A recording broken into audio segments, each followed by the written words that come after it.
澳門價值1000蚊一位嘅5星級自助餐，到底值唔值得去試？今期我 Max 就去到上葡京幫你哋一探究竟。喺澳門咧，優秀自助餐就有兩間，一個就新葡京嘅咩新啦，另外一間就今日主動上葡京嘅自助餐。咁好嚟，又識比較。嗱，今次嘅作戰目的咧非常之明確啦，主打嘅就係無淡又見點嘅海鮮啊，龍蝦就今日我哋嘅目標，一定要消滅佢哋。We have 2 kinds of lobster, which is garlic sauce and sea urchin bake. 喂，高級嘢喎，點蛋糕我都講雞腸喎，唔需要你佢講乜嘢，只需要佢講全部都要。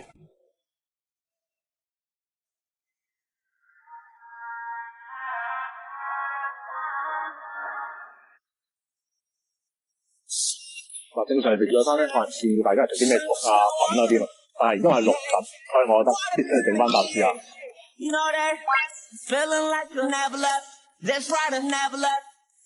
呢個湯一定要趁熱飲啊！啱好啲龍粉湯咧，一凍咗就腥啊，連龍馬都唔到。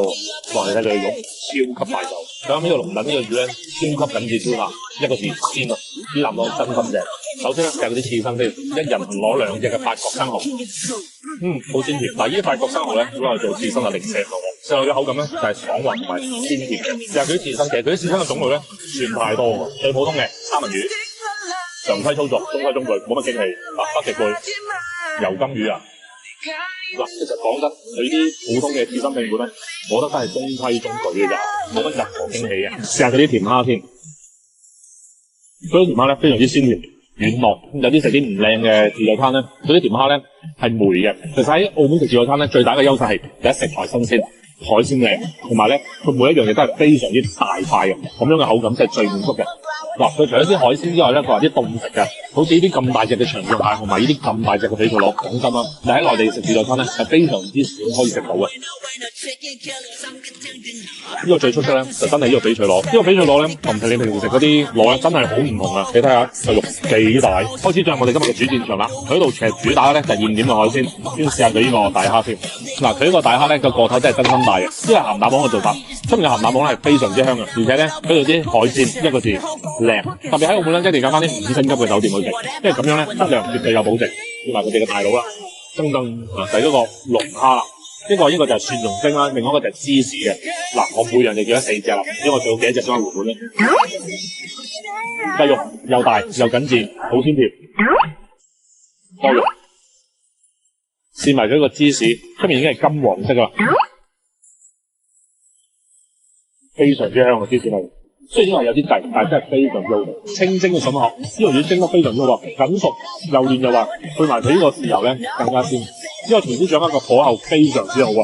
今餐我哋消費咧一共係2個人1931，挨近差唔多1000蚊一位。咁呢個勝在咧食材新鮮，同埋佢有好多個唔同嘅口味，世界各地嘅特色做法佢都會有。嗱，至於挨近1000蚊一位，你可唔可以食到回本？又或者覺得呢度抵唔抵食嘅，咁就見仁見智啦。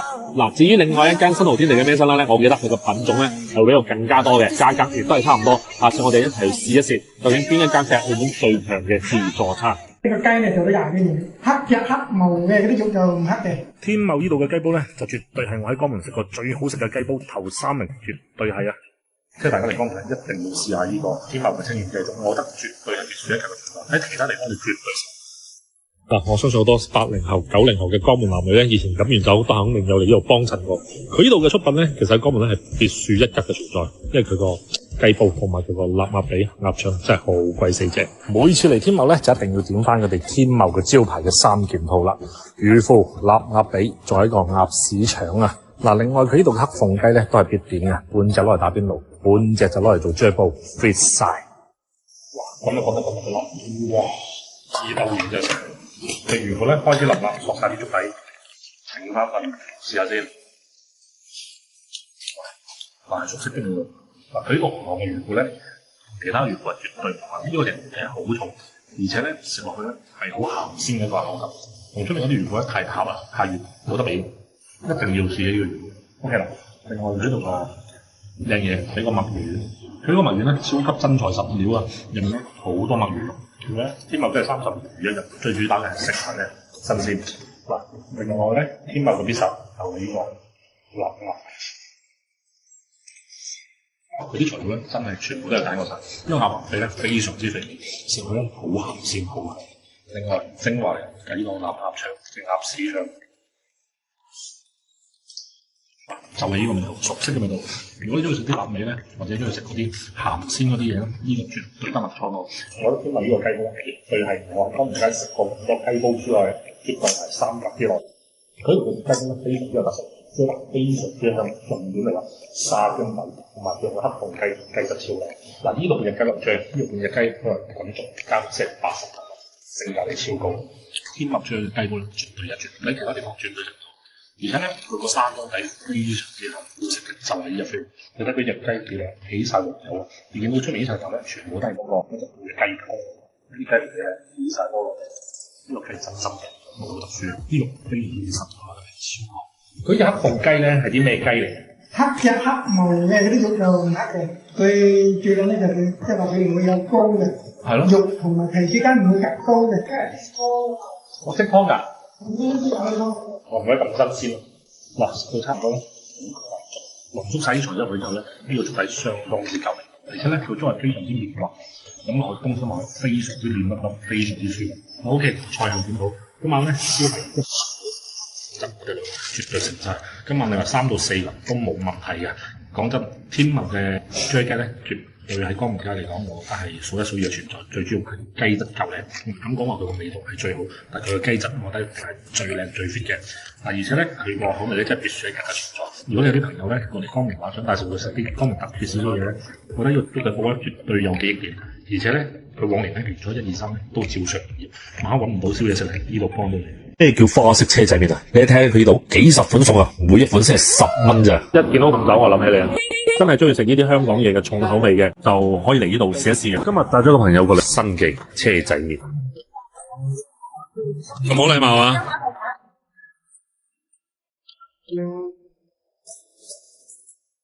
睇下想食乜嘢？嗱，呢個虎皮雞腳抽得啊，係唔該。呢個攞1丁嘅，有冇凍檸茶啊？有。呢個傻屌食。嗰個牛腩麵師傅講啲。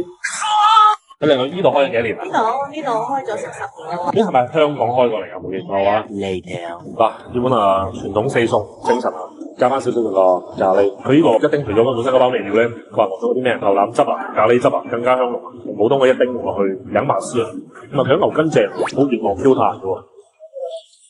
分得好入味，嗱呢個豬軟骨，因為所有料都入味，佢度啲料咧基本上都係平價，都係10蚊，咁啊因為份量問題。但係呢個不得不提，呢個紅爪嘅係最正，一見到紅爪我諗起你，呢個紅爪就好似茶樓咁啊，首先酒係有，但係佢就冇落嗰啲醃嗰啲醬，個紅爪正入去咧基本上係脫㗎啦。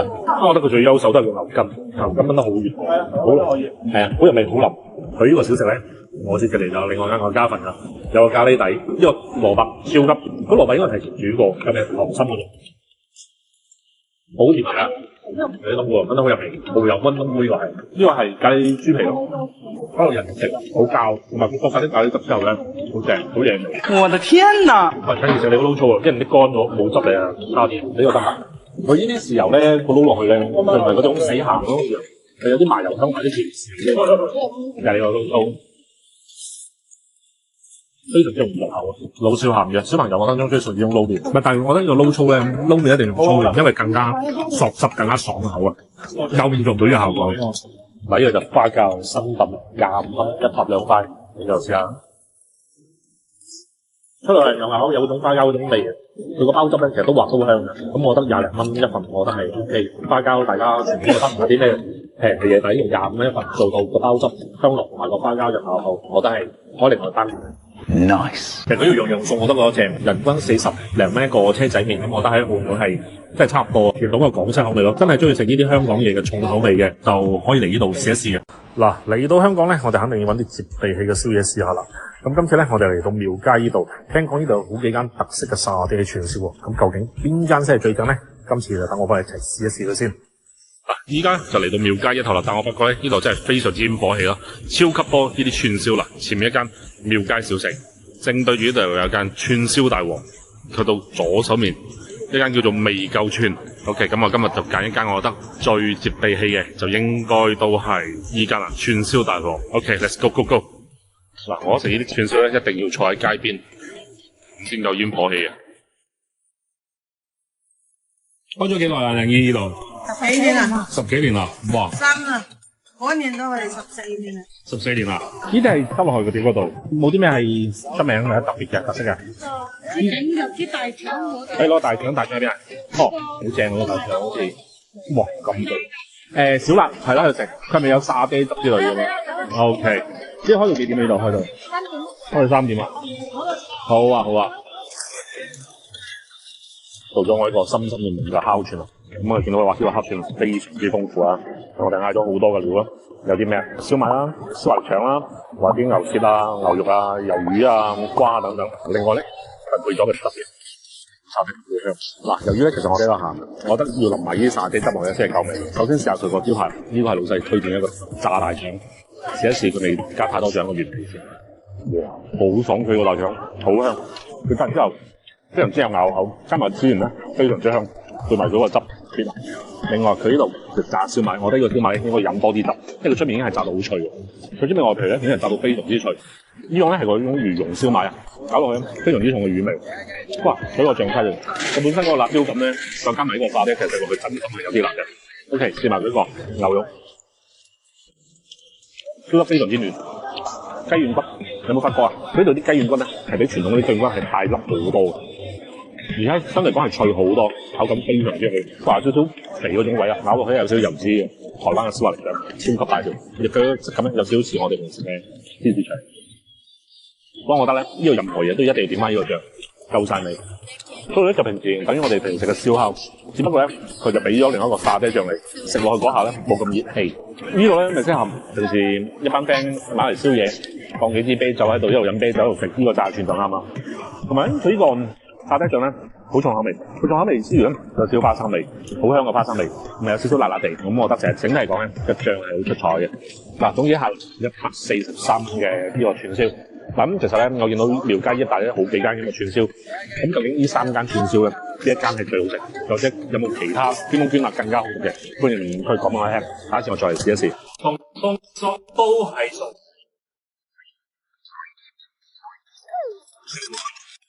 Hello， 我係 Max 啦。今期咧就唔講澳車北上啦，直接殺去香港。嗱，去到香港咧，第一時間梗係食翻餐 buffet 啦。今期同大家試下一間生猛嘅海鮮自助火鍋，聽講話3嚿水、龍蝦、鮑魚、象拔蚌任食喎。今期同大家一齊殺翻餐勁嘅 ，Let's go！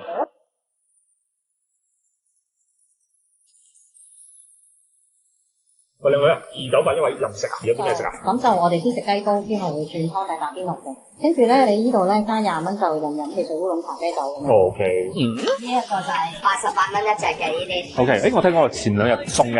係啦。今日有咩送啊？今日聖子黃陰雞。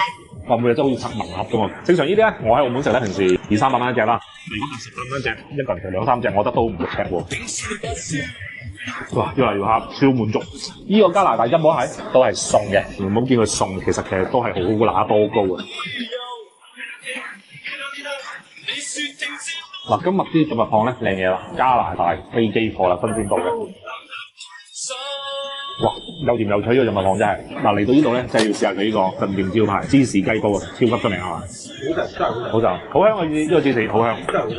香港好多做傳統雞煲啦，真係好專業嘅。試下佢呢個味調得如何啊？炒下炒，原來呢個唔係普通嘅雞煲嚟㗎，原來呢個花膠嚟，估佢唔到嘅真係。我估到原來花膠雞煲都係人食。呢啲咧好明顯啦，睇落去就一定唔係啲冰鮮嘢啦，落去黃色掙扎嘅。哇！仲喺度，哇！我驚佢。嗱咁樣下咧，嗱呢個暴龍又搞掂啦。嗱食龍蝦最快樂一陣搣佢出嚟嗰下，原隻殼有咁大，啲肉都唔細㗎啦。嗱，啱我老細講咗啦，如果你1-2個人嚟咧，呢啲6-7兩嘅小青龍咧都係送俾你嘅。但係如果你人多有得10個以上咧，老細話大隻嘅澳龍啊都送俾你。嗱，呢啲原切嘅靚嘅牛頸脊，如果平時咧喺澳門食火鍋，我覺得呢啲估計應該198咁上下啦。嗱，食呢啲牛肉咧真係唔適宜食太耐。呢啲咁嘅輕輕地 highlight 7-8秒夠㗎啦。我一直都覺得咧喺香港食嘢嗰啲花神嘢特別多啊！除咗佢哋一啲靚嘅海鮮飲食之外咧，食個刺身拼盤，再嚟個雞煲，跟住最後先嚟打邊爐，真係滿足嘅。呢個價格佢俾到呢個嘢你，其實我覺得係值咗嘅，已經係值咗。今晚我哋個海鮮盲盒咧就係呢個聖子王任食。嗱，今日我哋就打邊爐，睇下可以食到幾隻啦？1隻、2隻、3隻、4隻、5隻、6隻，冇所謂，唔使錢嘅，任食就係開心。哇！咁係你以為就咁樣就完？其實依家先係真正嘅開始咋。食完仲有大抽獎，即係又食又得㗎，300幾蚊一位，又唔好話香港啊，內地都未必得啊。嗱，今晚個獎品係一個足筋麥提沙，大家冇見佢未開封啊，其實好聚手㗎。嗱 OK 嗱，光盤行動，我覺得係冇可能。呢度阿爺呢個百事摩實在太多嘢食㗎啦。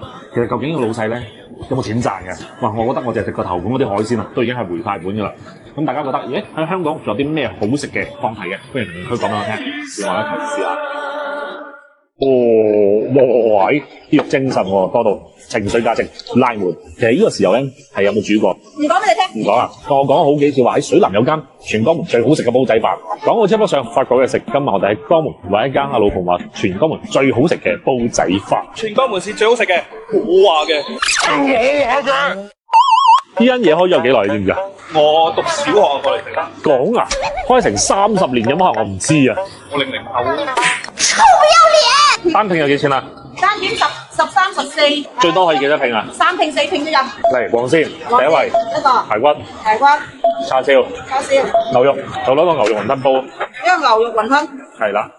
嗱，依間店精彩在咧，佢絕對係啲街坊生意，煙火氣之中，啲台已經係擺到啦，成條街啊，啲左鄰右里全部係晒啦。其實呢個你覺得最好食係邊一樣嘢？我見到臘味好似幾正。你加啲臘味落去唔香？香啲咯。其實呢個豉油咧係有冇煮過？唔講俾你聽。唔講啊，聞下先。我覺得個味唔係好似有煮過喎，因為我食煲仔飯我好重視個豉油。如果個豉油咧係嗰種甜豉油煮過，加翻少少香料、冰糖調味調一調佢咧，我覺得個豉油會更加好送法。嗱，其實依度啲煲仔飯咧，佢食法咧就係首先你揭佢蓋，跟住將啲豉油咧淋一個圈，跟住再吸翻落去。哦，焗翻啲味入去。等一陣間之後先再食。好啦，夠啦，好！食個煲仔飯都咁有調性啊！話哇，啲麻甩佬嘅浪漫啦，平時一條友喺度啊，有個儀式感，淋嗰2圈豉油係嘛？呢度開咗有幾耐啦？話開有20-30年嗰個我講。有噶啦。喺邊度啊？第一代？化豐就係長安路後面嗰條街。我講好幾次話喺水南有間全江門最好食嘅煲仔飯。唔可以講，唔可以咁講。唔可以咁講啊！哇！啲肉精神喎，多到嗱，我都覺得我係最靚嘅，32蚊，貴得嚟，視覺情緒價值拉滿。嗱，第一啖口感，我覺得呢個飯係相當夠味嘅，因為佢呢個料真係多。呢一種咧係我自己中意食嗰種冇咁乾身嘅飯嘅口感。首先試下佢個原料嘅黃鱔，呢黃鱔絕對係新鮮黃鱔，食落去嘅口感好鮮。試埋另外2樣叉燒，偏瘦嗰種，冇乜特別。呢個叉燒冇乜油脂，唔係花叉。試埋牛肉，一嚿牛肉還可以，佢唔係嗰啲用鬆肉粉醃到你好爛好軟糯嗰種，佢該有嘅牛味係會有嘅。好，試埋佢呢個嘅排骨啊，因為我次次食煲仔飯咧都必備嘅排骨。最後我覺得個排骨咧都係啲新鮮排骨，但係食落去咧個部位唔係特別地靚。不過我覺得個飯焦 OK 喎，同埋嗰啲死乾死燶嗰種，少少濕濕地糯糯地，再加埋個飯焦，夠晒味。係呢個雲吞牛肉煲仔飯，不過我覺得佢雲吞幾好食喎，呢個雲吞會令我有少少驚喜喎。個雲吞夠晒乾身啊，好似去到啲燒賣咁樣嘅狀態啊。同埋呢個雲吞嘅肉咧包得非常之好。我覺得下次可以攞個雲吞牛肉黃鱔臘味，我覺得呢個應該係啲嘢。100分滿分嚟講，我覺得70分咁上下。特登過嚟呢度食咧唔一定，但係如果你話咁啱喺開附近，有機會會。如果想嚟江門玩下嘅朋友仔，食啲本土嘅煲仔飯。可以一試。嗱，依間煲仔飯你食過，但係你有冇食過江門有一間叫牛伯伯啊？嗱，呢個牛伯伯咧，我平時聽就聽得多啦。試，講真，我真係未試過。呢啲係咪江門人嚟嘅？嗱，大家知唔知道現在啲有錢佬咧，除咗出嚟澳門玩兩手之外咧，仲中意去啲咩地方？冇錯，就係雪茄店啦。其實咧，現在有好多人咧特登過嚟澳門買雪茄。嗱，除咗有品質保證之外咧，其實佢嘅品種係非常之齊全嘅，價格亦都非常之靚仔。今日就帶大家去一間我嘅寶藏私貨嘅雪茄店。如果你係卡友嘅，就一定唔可以錯過啦。跟住我一齊嚟睇營業。嗱，呢間恒發行咧就喺海泉面嘅附近，交通咧係非常之方便嘅。嗱，其實佢呢度1樓咧亦都陳列咗好多靚酒。如果大家中意咧，翻兩支翻去啊。嗱，重點唔係喺呢度，重點我哋要上2樓 ，let's go。咁啊，咪好正咧！嗱，呢度絕對我珍藏嘅私竇，今次 share 俾你哋。OK，嗱，靚女，今次咧我哋帶2盒雪茄翻俾我啲內地嘅朋友，有啲咩好介紹先？我會推介係呢一隻，呢一隻嘅話係帕特加斯大師系列，佢呢一個係一個禮品裝嚟嘅，咁佢1盒入面可以試到3個味道，呢個會比較性價比會平啲啦，同埋呢一個嘅話就可以試到3個味咯，會比較好。仲有冇其他？仲有。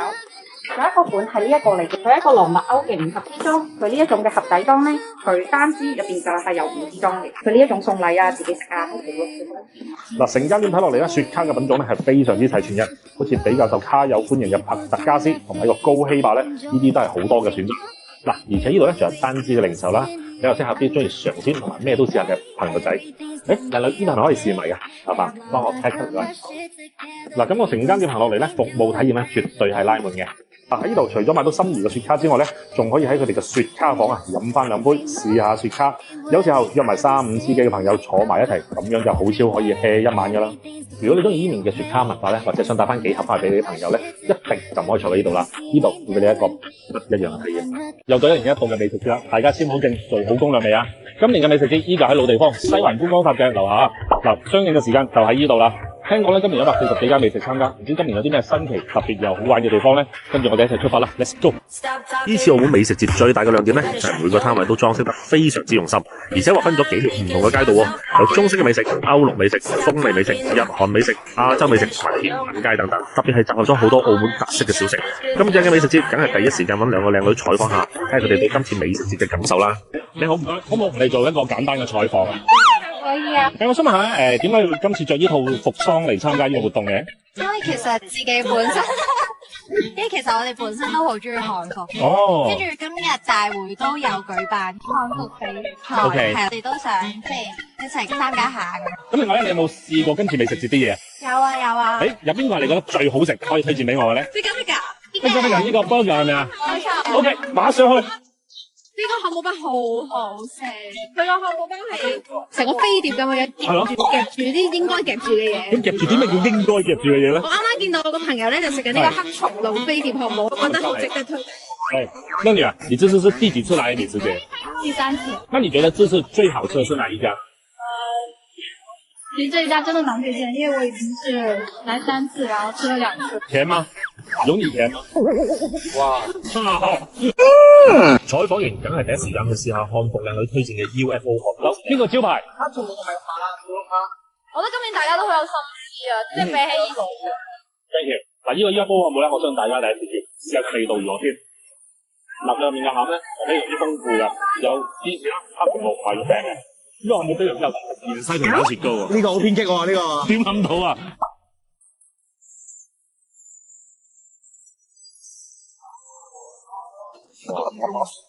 咪形容唔到啊！我一食下食下，突然之間食到啲味係咩咧？火鍋嘅芫茜味大喎！我而家食到啊！呢次美食節真係俾到我好多嘅驚喜，時間都係我就唔一一介紹啦，更多精彩嘅內容你哋嚟到就知啦。OK，咁我繼續揾食先。開喺下灣嘅呢間店，我一連嚟咗3日啦，我覺得絕對係珠海清湯腩嘅天花板。我哋每日用20-30斤牛骨啊，幾十斤牛腩嚟熬湯，熬5-6個小時，唔聽先有鬼嘅。講真，食咁多粥粉麵喺珠海嚟講，我覺得要俾個肉碼絕對係算最多嘅。靚仔一食就食出我哋啲秘密喎，果然係食家啊！喂，講到車得上，發覺佢哋成話係咩？今集喺珠海同大家分享一間好正宗嘅清湯腩。估唔到喺珠海住咗咁多年，終於俾我揾到一間非常之啱我胃口嘅清湯腩啦！唔使再翻去香港同埋澳門排成粒鐘先得食啦。今期爽記清湯腩，我哋嚟啦 ，Let's go！ 喂，老細，3位，老細牛骨湯好香喎。我哋每日用20-30斤牛骨啊，幾十斤牛腩嚟熬湯，熬5-6個小時，唔聽先有鬼嘅。用啲咩靚嘅牛腩啊？正宗黃牛啦，係嘛？最靚嗰啲部位啊，北沙腩啊、爽腩啊、坑腩都有嘅。坑腩都有，喂，我切份爽腩坑腩嚟。好 ，OK。一個好嘅清湯腩咧，我覺得分為3樣嘢嘅，一個靚嘅湯底、牛腩，仲有個蘿蔔。OK，今次咧我哋一齊試一試佢。老細幫我點多份蘿蔔。蘿蔔啊，好。另外幫你上，我哋啲牛腩都冇蘿蔔嘅，有蘿蔔就冇咁靚噶啦。OK，整一份。首先食個啖湯先，我覺得呢個湯咧就絕對係一個清湯腩嘅靈魂嚟嘅。好香嘅牛骨味同埋肉味，不過佢真係做到湯清味濃，但係咧啲牛骨味出晒嚟。試下佢個腩位得唔得先？講真，我覺得佢個套餐係真心睇嘅。嗱，一份清湯腩加紅撈30啖咁嘅，一份咁大份嘅清湯腩超過10嚿，而且每一塊都超大塊肉啊，真材實料喎。呢塊嘢靚啦，連埋啲筋膜位啊！嗱，咩叫崩沙腩咧？就係上面2層咧都係有啲筋膜嘅位，中間夾住啲腩位啊，咁樣食落去咧會更加爽、更加滑。咁埋佢哋個秘製豉油食一次，哇，好正！成個坑腩係又爽又滑嘅。嗱，如果大家覺得食清湯腩太齋咧，可以試一試老細秘製嘅呢個黃豆沙茶醬同埋呢個蒜蓉辣椒醬。呢黃豆沙茶醬咧，比普通嘅沙茶醬更加要濃味，而且佢撞咗黃豆醬之後咧，更加鹹鮮，將呢個鮮味咧發揮到極致。而且咧，佢真係基本上每一塊咧，佢都會真係嗰啲崩沙腩嘅連皮、連膜嗰啲，呢啲位真係靚啦。同大家科普下點先為之靚嘅腩位咧，一個腩咁大，最底嗰度咧有一個坑腩嘅位，佔咗大部分嘅。跟住上面嗰部分咧就係崩沙腩啦，最右上角嗰個咧就係爽腩，而且係最靚最少嘅位嚟嘅。呢個咧就真係大家早啲嚟食啦，可遇不可求真係。嗱，大家知唔知道牛腩嘅最佳拍檔係邊個啦？咁啊，梗係蘿蔔啦，呢個係定料嚟嘅。OK，試埋佢一個蘿蔔得先。好清甜呢個蘿蔔，而且仲點啊？唔起渣。啱啱老細話佢哋呢個撈粉先係佢哋一個特色嘅招牌。未食啊，就已經聞到好香嘅油香味。幾時先？佢個油真係好香。喂，老細，你用啲咩油啊？咁香嘅？哦，我哋自己秘製噶嘛，用韭菜花加香料啊，40種香料秘製，我哋自己提煉出嚟嘅。韭菜花油都有啊？韭菜花油。哇！五川嘅特色嘅。重點嚟啦，佢個粉嘅質感非常之好，又薄又滑啊！夏天食呢個非常之適合啊！呢個咖喱牛腩啊，咖喱牛腩咧，澳門人我覺得相對嚟講有發言權啦，因為澳門人其實好集中意食咖喱嘅。試一試先，呢個位靚啊！呢個位同我最中意食嗰啲有塊爽位、跟腱位嗰啲啦。哇，唔係講笑，哇！佢呢塊真係好正，又爽又滑又脆。佢個咖喱咧帶有少少椰香 feel。嗱，傳統嘅澳門咖喱係偏甜口同埋好結嘅，佢個咖喱咧偏東南亞，唔會話太熱，但係非常之入味嘅，真係各有各特色。清湯腩湯清味濃，呢個咖喱甜而不膩，靚嘅食材咧，真係你點整都係靚。嗱，我覺得呢個咖喱嘅口味咧，真係對住啲港澳人嘅口味嚟講，我覺得係非常之合適嘅。嗱，賽後檢討，今餐咧非常之滿足，我絕對稱呢間店為珠海清湯腩入面嘅天花板。呢度無論從啲性價比啊同埋食材嚟講咧，都係非常之優秀啦。佢哋呢度嘅下灣店咧係開到凌晨嘅2點，可以做埋宵夜嘅。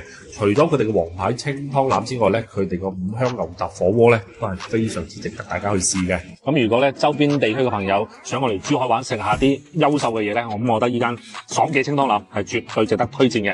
咁另外大家咧話冇其他好食嘅清湯腩或者係好多優秀嘅小店咧，都可以分享俾我嘅。等我下次去試真啲，睇下有冇邊一間可以將佢呢個天花板嘅稱號打低。廣州我哋人均40蚊就可以食到3間喺西關勁出名嘅老店啊！試咗大粒嘅虎蝦雲吞麵，仲可以試埋廣州炒牛河嘅天花板，唔知大家又覺得堅唔堅呢？喺呢個圈子依家係最好㗎啦。食咗呢個先啦，冷啲啊！香港價38蚊雲吞麵，齋好啊！覺得廣州頭三圍你覺得最抽得嘅雲吞麵係邊間？以前恩寧牛福記，以前細的係啱食嘅。橫咧橫都啱啊！最好就係邊間天福記，就係邊間。正嗰啲雲吞麵，我真係食呢種麵，佢係廣菜大味嗰啲生骨嗰種咁樣嘅階段一啖。哇，蝦好正，蝦真係正，食落成粒蝦餃咁樣，真係嗰種 feel，同埋個皮超薄，38蚊我覺得值。牛筋鴨背啊！如果對比呢個味同埋呢個蝦滑，我覺得要蝦滑少少。又係講相對論啦。點解人哋用心咗雲吞麵38蚊，你哋話貴？食碗拉麵38蚊，你話平？中式雲吞麵嘅天花板唔係日式拉麵嘅最 basic 版，咁我會選擇呢個。對，你說得對。即係雖然呢度咧有少少舊，但我見到佢啲建築咧都正嘅喎。呢度呢個區域嘅人咧特別老講嘅，大眾麵館啦，試下依間。依家食咩？食乾炒河，就係乾炒河。乾炒河仲有冇啊？唔該。依家豬紅湯有乾炒河。啱啱雲吞麵38蚊，我哋呢度加埋嘢，有牛火又要炒俾你，咁咧呢度嘅鑊入邊係專業嘅，入邊係大鑊炒嘅。好落氣，同埋佢啲芽菜咧，原味位條條都脆嘅，同埋個牛咧都夠大塊，佢真係有熱過，但唔話熱得特別犀利。今次炒油嗰啲個味道係冇問題，睇到油啲啊，我覺得真係油跟住。只要係人炒嘅嘢，就會有風險，有穩定。嗱，如果要而家大眾啦，絕對冇嘅，25蚊呢個組合，打工人就快樂。牛河依間算啦，小鹹華對面間國王天花板先，係咪比較抽得先？呢度有排名嘅呢間。大草咩？大草鑊仔啊，最好嘅。呢度21蚊，嗰邊18蚊，你試下啦。因為啲口味咧，廣州人食同埋遊客食係唔同味嘅。你睇下你哋嘅口味，覺得呢度會好啲。呢啲咧就真係靚啲啦。呢種牛河個粉咧係闊啲嘅，係啦，最好嘅呢個粉。係呢個就係最原始嗰種廣東式嗰種炒牛河用啊。佢呢啲牛河呢啲都有焦邊啊。佢同呢個咧好過啱我，好過大眾，冇咁油。差幾多分？呢度好食幾多？如果講100分滿分，呢間唔啱我，起碼差到7分到10分之間。呢個鑊氣我覺得係平好多㗎，同埋佢冇咁油。呢種河粉咧係本身嗰種係啱我哋一直廣東食落去嗰種口味。呢度叫做 keep 到個水準啊，但係都差過我哋以前。咁我今日揸個半鐘頭車，我哋廣州咧，我哋食咗2間炒牛河同埋1間雲吞麵店。雲吞麵係貴，但係我覺得個質量係絕對對得住嘅。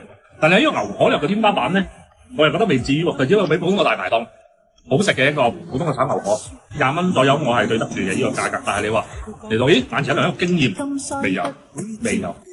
喂，仲係滾喎呢個時候，一個靚嘅時候咧，係一個腸粉嘅力量，有啲講唔過去喎。其實嗱，好老實講啊，我食雲吞最撚出真嘅食，真係食緊皮。哇！好想問下，係咪真係黃尾傑啫？咁都得嘅。嗱，講到車北上，發覺好嘢食。今集喺江門，嗱，問大家一個問題：大家喺江門咧覺得邊間腸粉係最好食咧？